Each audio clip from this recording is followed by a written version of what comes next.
Hey everyone, it's a beautiful morning here in Omaha. It's a Sunday. I'm recording this on Sunday morning. It's supposed to be sunny today, 65 or 64, 65 degrees. So it's going to be really nice and warm, but less windy. So that's the key here. If it's 60 and if it's a lot windy, that wind is still cold at this time in February. And we've been very lucky. We've been getting all these warm days lately. So hey, I'm kind of crossing fingers and enjoying the warm weather as it lasts, uh, because by the time in March we won't get another week or two of really cold weather. All right. Beside the point, I have my cheat sheet here today. I'm going to talk about how to invest in 2024.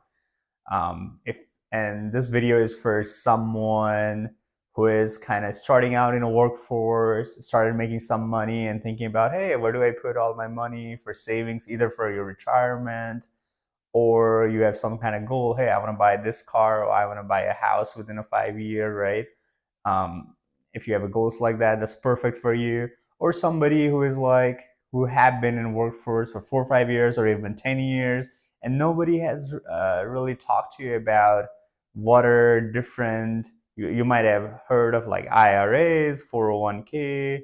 um, you have heard other people trading in, like, oh, they're buying stocks and this and that, cryptocurrency. um, but you have no idea how to get started in those. So I'm going to kind of help you, um, not help you, but more likely kind of give you information on various accounts or various different type of accounts, different type of investment vehicles. Some are like some has some of the tax savings, other don't. But hey, you would want to put money in a stock or some kind of ETF rather than just put it in a saving account where it doesn't, in a checking account where it doesn't grow at all, right? So you have all these various nuances that you might not be aware of. So I will kind of talk about that um, throughout the videos. If you guys have any questions or anything, please either comment me or send me a private message. I think I have my Instagram link as well. I'll have my Instagram link in the description below, so you can, if you want to be anonymous, go ahead and like send me a message in Instagram or just type it in comment and I'll try to answer those. All right, so let's get it started. Um, let's say I'm going to just take an example of somebody who just graduated college or about to graduate college, and is getting a first full-time job, right? And then I'm going to take an example of that person. And like I said, that's just an example kind of to drive this conversation. Even if you're a 30, 35-year old who has been in the workforce for a while, you can definitely utilize this. So if you're just starting out from college, you got your first big boy job. Um, if you go to work, they'll present you, most of the companies these days will have 401k. 401k is pretty much a retirement saving plan. So you are saving now to retire, to have some money so you can retire in the future and not have to do any work. You can, the ideal scenario here is you have saved enough amount of money that when you, whatever the retirement, whenever you retire, decide either it's 59 and a half as per IRS, or you like, oh, I want to work for 60, 62 and then retire, right?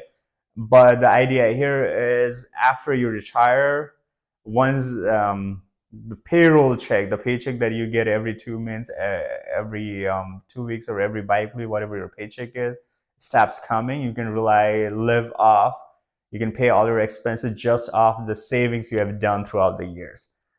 So with 401k, you can go two options. So how does a 401k work? 401k, most of the companies will offer a 401k plan, and they will have something called like employee contribution and employer contribution. So what pretty much that is, employee contribution is whatever you put, whatever amount of money you put in.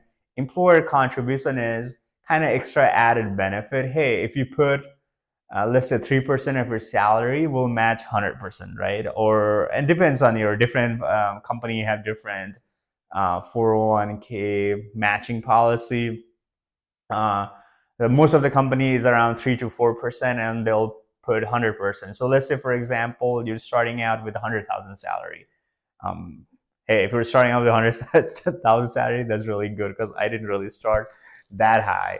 But if you are 100,000, so let's say you put in at least 3%, right? So 3% of 100,000 is 3,000.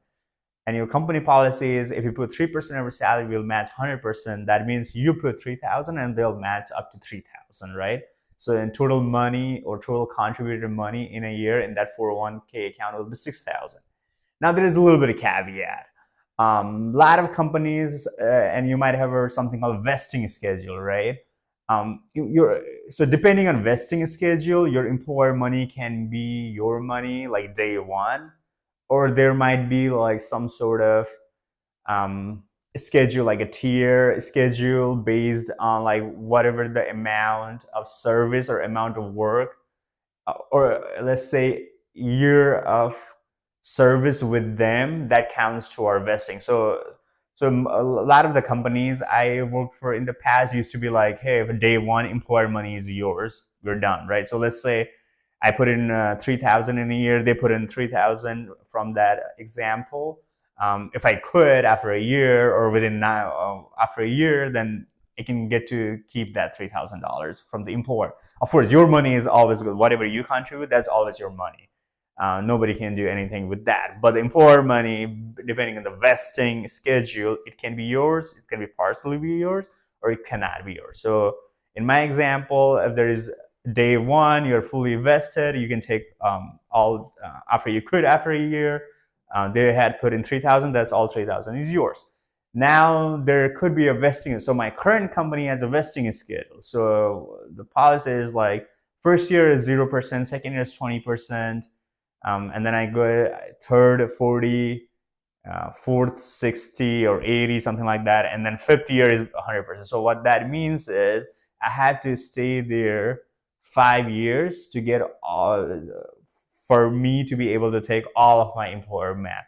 Let's say year one comes and I quit, then the vesting schedule says 0% is vested for employer. I don't get any money from that employer match or whatever employer contributed to your 401k account. If I stay for 2 years, then it's 20%. So let's say in my example, I put in 3,000 this year, 3,000 next year. They put in also 3,000 this year, 3,000 next year. So the total money is what, 12,000, and out of it, 6,000 is your employer, 6,000 employee. Like I said earlier, employee contribution is always going to be yours. So that 6,000, that's yours. It doesn't matter you quit a job or you leave a job. It doesn't really matter. Now that 6,000, based on my current company policy, if I quit after 2 years, only 20% of that is mine. So 6,000 times 20% is what, $1,200. So I can only take $1,200. That the rest of the 4,800, they put it in a forfeiture account, and an employer can use that money to pay for fees or pay for somebody else's 401k account within that company. So you kind of get that schedule, right? So kind of an idea of employee contribution and employer contribution. Currently in 2023, an employee can contribute $23,000 to our 401k, towards your 401k account. So let's say you got that 100,000, you're living with your parents, and you really want to save money, right? You can put 23,000 in 2024. You can put 23,000. Um, and this is just your employee contribution. You can put up to 23,000. Now, employer contribution doesn't come into that 23,000 calculation. However, in total, the limit for 2023 is 2024 is 69,000. Let's say you have a very generous employer, and then you put in 23,000. They can put in under 23,000 in there, and that could be your whole 401k. Now, within your 401k, you will come up with two options. You have to select either you want to put in a traditional 401k or Roth 401k. So the main difference between those two is traditional is you pay tax. You do not pay taxes now on that money, And then when you withdraw, you get tax savings now for putting into that 401k. And when you retire, whatever that is after 59 and a half, when you take the money out of that account, you have to pay taxes on it. Now, Roth is exactly opposite. You pay taxes now in that for whatever money you put in. So in my earlier example, you put in that $3,000. You have to pay taxes on that. But when you withdraw, when you retire after 59 and a half, whatever age you decided to withdraw, you do not have to pay taxes on those gains when you retire. Now, what I usually suggest to people is that they start out with Roth in your early years when your effective tax rate is pretty lower. And now we can go into what is effective and marginal tax rate. Um, so let's not go into detail. But if effective tax rate is essentially, let's say you earn 100,000 and you withheld and paid the government 3,000, or let's say 10,000. So your effective tax rate is just 10,000 divided by 100,000, so 10%. That's it. But what I suggest to a lot of folks is in your earlier years when you are like on that 10 to 12%, 14%, 15% effective tax rate, then it's like you would want to put it in a Roth account, right? And then later on in the year, let's say your 100,000 salary became after 5 years 150, after 10 years became 200. Then there could be, you could start putting in all in traditional IRA, or you can do kind of like 50-50 or 70-30. You can put a little bit of money in here, a little bit of money in that account, so you can get a little bit of tax savings now, and then some tax savings earlier. So it's really up to you. How do you see your income growing over the years, and how do you want to manage that, right? So think about it. That's the only difference, but you can choose either of those, or you can decide to, like, I want to put 10% here, 20% here, and you can choose like that percentage or whatever you want to contribute. A lot of these plans, like, you can choose, I think every paycheck you can kind of decide like, oh, I'm going to put 50%, 60%, 70%. I think now, yeah, in the past it used to be like where you used to be able to only change your contribution rate or that proportion like every quarter or every 6 months or every year, something like that. But nowadays, like, I don't see any, like in my investment account and my 401k account, when I log in, like I can go and change my contribution amount, and then what goes to traditional, what goes to Roth, pretty much like any month. So those are your kind of options, right? Now let's talk about, we talked about your 401k, what are the contribution limit, difference between traditional and Roth IRA. And then we also talked about employer contribution, vesting schedule, if there is any. Let's talk about, so inside a 401k, so let's say you selected, for our example, Roth. And then, so once you do that, now you have to go, like, usually now these days, I don't know, back in the day, I remember like it used to be paper where you had to fill in the form and sign in. Nowadays it's all application, right? You go log in, you select your contribution amount, or you change your contribution amount. And the next thing you have to do is you have to select investment options. Now within your 401k, you cannot invest in stocks or anything like that, but they will have a lot of mutual funds, where you can select. And I usually suggest people, like, you can see like in my company's 401k account, you can see like what are all the mutual funds they have, what is the 1-year rate of return, what is 5-year rate of return, what is 10-year rate of return. Like they'll have, oh, this fund had generated 20% in the last 3 years or something, right? Rate of return. Some fund is only like 5%. So what I have done is like I essentially put my all 50% of my money in targeted fund rates. So pretty much that is what that is like they'll have various fund rates which will correspond with your retirement, the year you want to retire. Like let's say in my case it's 2055, so they'll have a target year fund for year 2055. So you can kind of select 50% on that, and then you can kind of play around, look at the rate of return, and then select like, hey, you want to do like mid cap, a mutual fund that tracks a mid cap stock or large cap stock or small cap stock. and like every 401k account or that is managed by your company has a different mutual fund option. But I've always seen the target year funds, and you can decide to put all 100% in that money. So, but the point is, look through the returns, see what's your comfortable. If you don't want to think about it, just choose the target year fund rate. If you do want to look at it, hey, maybe I want to put like 20% here, 25% here, and these other funds. Then maybe look at the rate of return in the past year and try to put in that. So now you have done that. Let's go about health insurance, right? And 401k, we're done. I'll talk about more about mutual funds later. What are those? But now let's talk about your health insurance. Now, let's say if you're young, you hardly go to the doctor. I highly suggest, a lot of employers do offer high deductible health plan. So the benefit of this plan is like the premiums are low because they expect you not to go to a hospital that often. But if you do, like the out of pocket is really high, what you have to pay until the insurance kicks in. But it's pretty good for younger folks who really go to doctor visit in a year. They're not spending more than they're not spending much.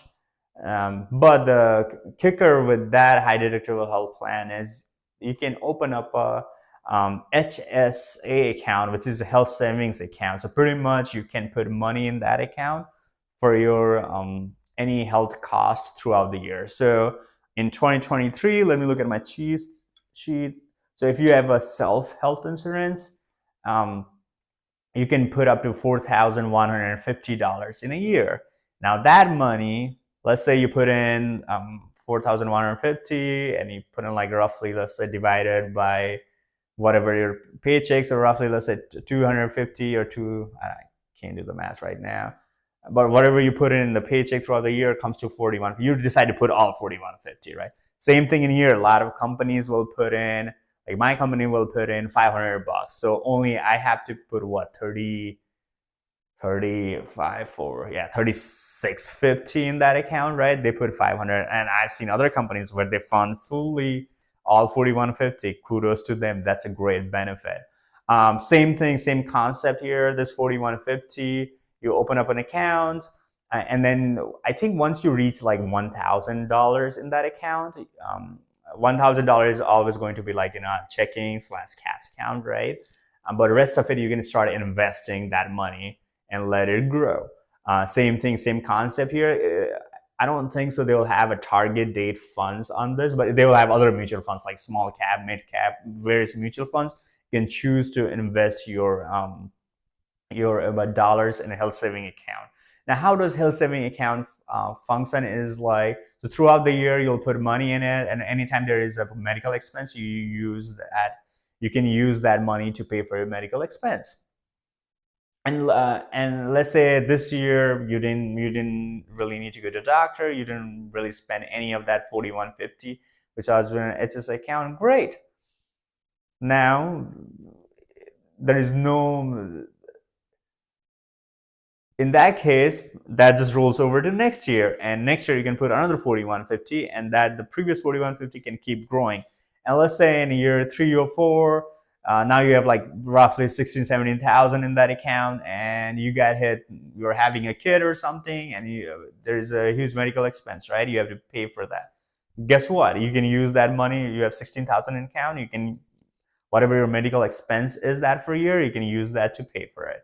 So it's really a great tool to, I guess, great investment vehicle, which helps you to pay for your qualified medical expense, and at the same time, um, help you grow that money if you don't use it, and use it in future purpose. So let's say, for example, you're about a retirement age, and then you haven't used a lot of, there's still 50, 60 grand sitting in a in HSA account. What happens? So I think, let me look at my notes. So the, the age right now is 65 when you can pull the money out of that account, and it acts exactly like traditional IRA. So one benefit, once let's say you're 65, you take the money out of the account for qualified medical expenses, then it's tax free. You don't have to pay anything on that, right, for taking it out of that account. But if you do for any other purpose, you have to. It's pretty much like taxed like a traditional IRA account. So it's a really good investment vehicle where you are saving for your health expense at the same time. If it's not used for health expense, it can be used for something else. Now, one thing to think about is, hey, you're putting all this money into 401k, right? You're saving it, and let's say you need to take your money out of your 401k for some reason. Now IRS gives you like 10 if it's if you withdraw money for these 10 options, you don't pay any penalty to it. So it could be like, hey, you want to pay for you're a first time home buyer, you need some money, you can take out your 401k account penalty free. You have a huge medical expense, penalty free, and there's a bunch of other aid things. So if you do decide to take money out for some reason, and it meets one of these 10 criteria, then yeah, you can take money out of your 401k for penalty free. All right, so we have talked about your 401k, we have talked about HSA account. Now these are within, like, hey, you have a job, 401k is your with employer. HSA is also tied with your employer because the employer provides your health insurance and high deductible health plan. Because of that, you get to put money in an HSA account. Now let's talk about outside of these options, what you could do. Right now, interest rates are really good. You can go open an high yield saving account. So your traditional saving accounts, you're not getting any interest rate, maybe 0.1% or 0.01%. But these days, interest rates are higher. So if you just open up an high yield saving account, you can get, like, right now I have a high yield saving account that gives about like around 4% of interest rate per year. Now, this is a great account to store your any emergency funds, right? Like, I suggest people to have at least 3 months of emergency fund and then kind of grow that to 6 months. And when I say emergency fund, pretty much like look at what are your monthly expenses and put that money in there. So if I want a 6 month emergency fund, it's like uh, uh, so you look at 6 months of your expenses and try to put that amount in a saving account, which is easily accessible. And if you put it in a higher saving account rather than a regular checking account, you're earning some money in it. So at least have some sort of emergency fund in that higher saving account. That's a great option. Now let's talk about, I guess everybody wants to hear about stocks, brokerage account, right? You can always open up an brokerage account. It's also called like money market account, where you can buy stocks, buy mutual funds, or buy ETFs. Um, now, so in your 401k accounts, you cannot buy stocks in there. You have to buy mutual funds, because that's how the employers kind of set up, and then it's for your retirement, right? They don't want you to like buy stock, and if the stock goes down, then you lose all your money which you were saving for retirement. So usually you cannot buy any stocks. You can only, in some cases, in some companies will let you buy stocks in slightly discount their own stocks. So whatever company you work for, let's say for example you work for Facebook, they'll let you buy with that 401k money Facebook stock. um, all right, we're talking about just a regular stock brokerage account. You can go to any brokerage firm. Like my brokerage account is with Ali Investment, Ali Bank. There's Charles Schwab, Fidelity, Robinhood. There's a lot of brokerage firms, so you can just open up an account and you can kind of invest in stocks. So, what is a stock? A stock is an ownership in a company, and when you're early investing, look at the company, right? What I have suggested people is like, hey, I I like, in my cases, I used to really go to Best Buy, right, and purchase a lot of electronics. I'm like, oh, why not? Looks like when I go there, it looks like it's busy. People are buying. They don't look like they're run out of business. I feel like that's a good investment, so I go and buy Best Buy stock. Same thing, Walmart, right? Like, um, and it's relative, right? So you might think some company might do really well. You might think some company might not do well. So it's up to you. I'm not trying to give you any financial advice to buy Best Buy or buy Walmart, but like go look at various stocks. What are the public companies, and whatever you think of them, if you think they're going up in the future, go ahead and buy those stocks. um, but let's say you're not sure which stocks to pick, and there are a lot of companies. I mean, S&P 500 has 500 companies. Dow Jones has 30 companies. I think Russell 2000 has roughly 2,000 companies. I mean, there's a lot of public companies in various exchanges around in the US and around the world. Now, if you don't want to go ahead and pick a stock, or you have picked for a few amount of money, but for the rest of it you're not sure, there's something called like mutual funds. So mutual fund, let's talk about mutual funds, where we talked about in our 401k earlier. Mutual funds are just these group of stocks bundled together, and you can buy a share of that bundle. Now, that bundle can be anything. That bundle, they can decide that, hey, it's going to be only tech stock, or it can be like, hey, we are going to capture the total market. So there's like um, mutual fund which kind of moves with the total market. They capture the whole total market. There are mutual funds just for small cap stock, large cap stock, mid cap stock. There are mutual funds which also only looks at international funds. So there's all sort of mutual funds. But I do not suggest you to buy mutual funds, because mutual funds are actively managed. So there are people behind whoever is managing the actual fund. There are a bunch of folks who change, like, oh, like within this S&P. So let's say it tracks S&P 500, or let's say it tracks like large cap stock, right? Within this large cap stock, they can decide like how much it goes to, how much of the total fund goes to like Amazon share versus Google share versus Berkshire Hathaway or something. So there are people who are actively managing that.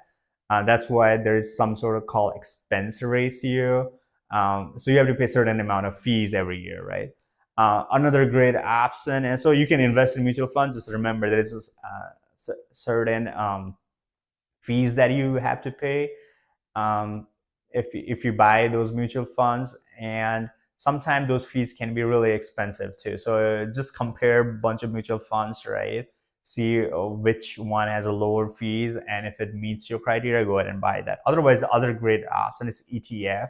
ETF, think of it exactly like mutual fund, but with very less fees, and they can be traded um, like stocks. So same thing, same concept. Mutual fund, actively managed. ETF, passively managed.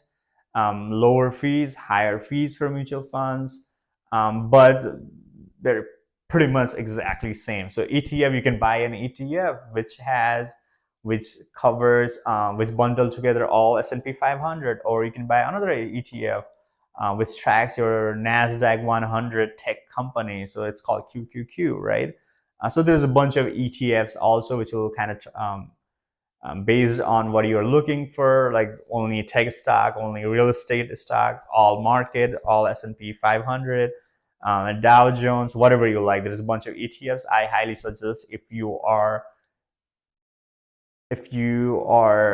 have a brokerage account, invest in some stocks that you want to buy, but at the same time try to put your money in some of these ETFs as well, because stock trading can start to become gambling once you really go down that road. All right, so we talked about brokerage account. So that's just a standard brokerage account. Now remember, we talked about that 401k, traditional and Roth IRA. Now, if you are not making a lot of money, like there's a certain income criteria, you can always open a brokerage account outside of your regular brokerage account, right? And then you can also open traditional brokerage account or Roth brokerage account, where you can put in 2023 you can put $7,000, and you can put $8,000 in that account if you're 50 and older. So you can put in that $7,000 in that account. Now, same thing. Benefit here is if you, let's say, if you open a Roth brokerage account. So if you sell stock, the capital gain is not taxed at all if you don't take the money out of that brokerage account, right? Whenever you take the money out of brokerage account, if it's before retirement, then yes, you'll get taxed and you'll get penalty too. But if you wait until retirement to pull the money out of those accounts, then you're not paying taxes on early distribution. You're only paying taxes on in future. So you can open up Roth or traditional brokerage account, and you can put money in that account as well. And same thing, tax savings. You are always, and you would want to open those accounts for just tax saving purpose, right? And if you like buy or sell and you don't want to pay taxes, because in regular brokerage account, let's say you bought for example, some company ABC shares for $10. Hey, the company did really good. 4 years down the road now, those $10 shares are $100 share. Let's say you sold those shares, then on that gain, that $90 times whatever many shares you bought, would have to pay taxes. But let's say in that scenario you had bought that share within a Roth IRA account, then you wouldn't have to pay taxes unless you take the money out of that account and move it to somewhere else. You can sell and you can invest in some other stock. So there's a little bit of benefit. So, but at the same time, you have to think standard brokerage account. You can put $1 million, $2 million, doesn't matter, right? Whatever money you want.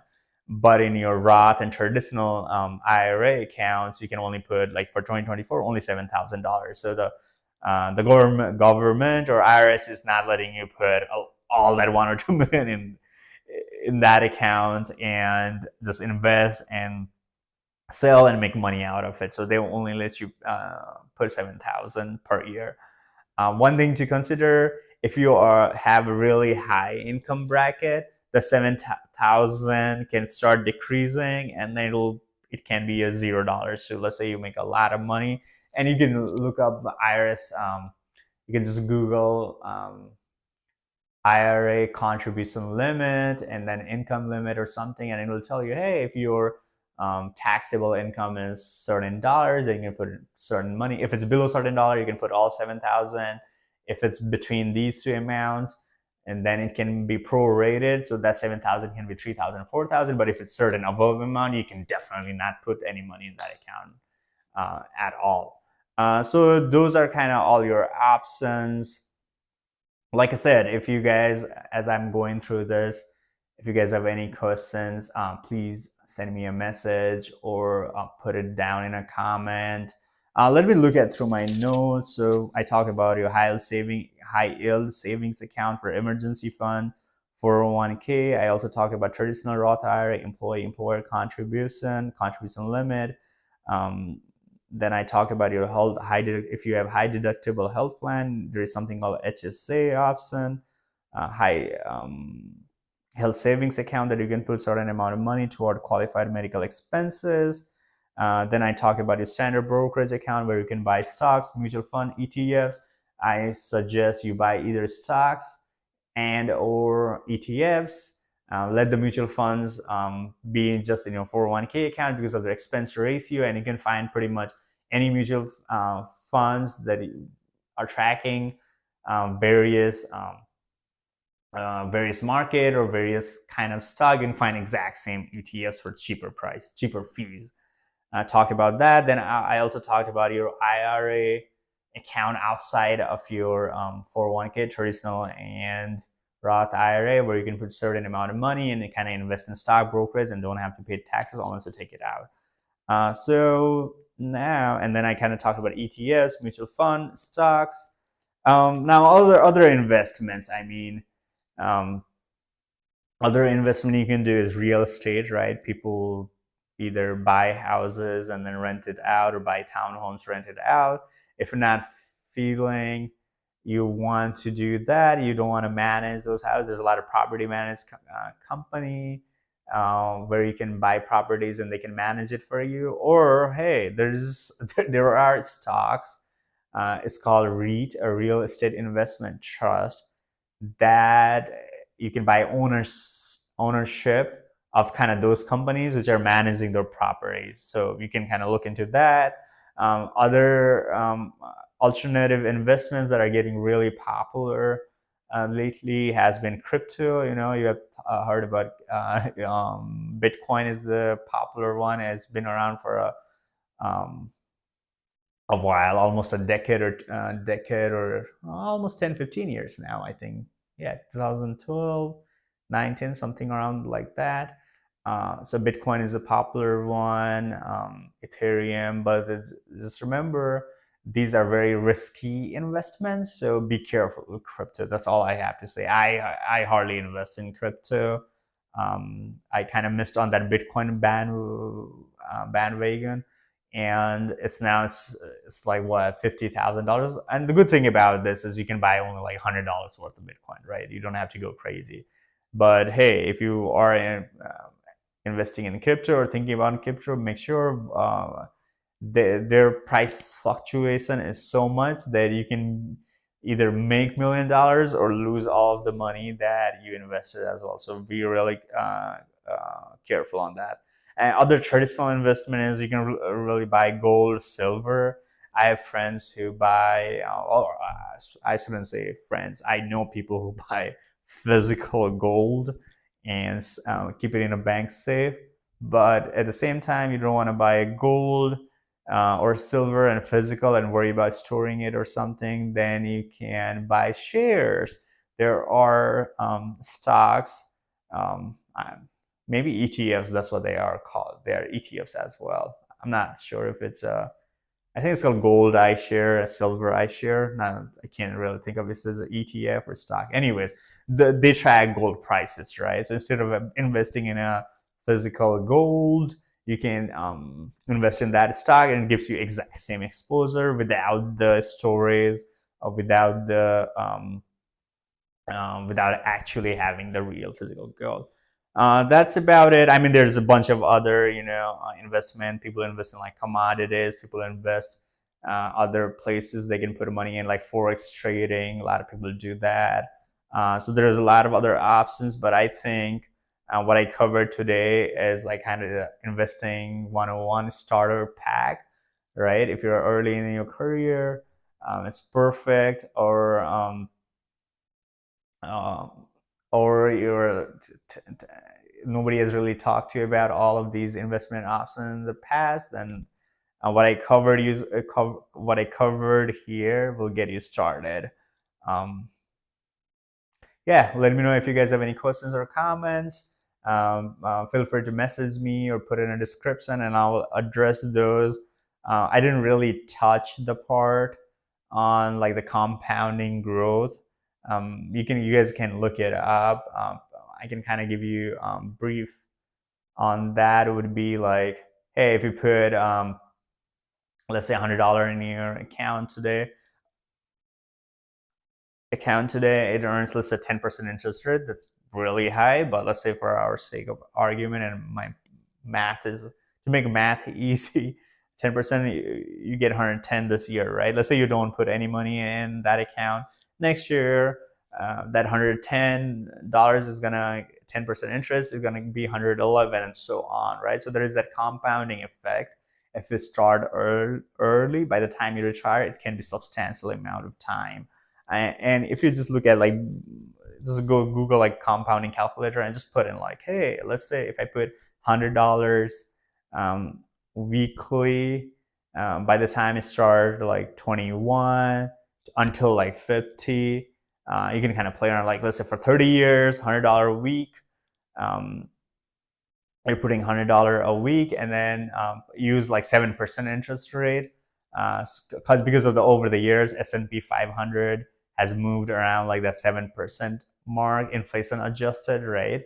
So kind of look at that and see, like, I don't have an actual number. I should have kind of calculated that earlier, but it becomes substantial if you put like $100 every week, and it grows around like that 7% rate. Thanks for watching it. Appreciate it.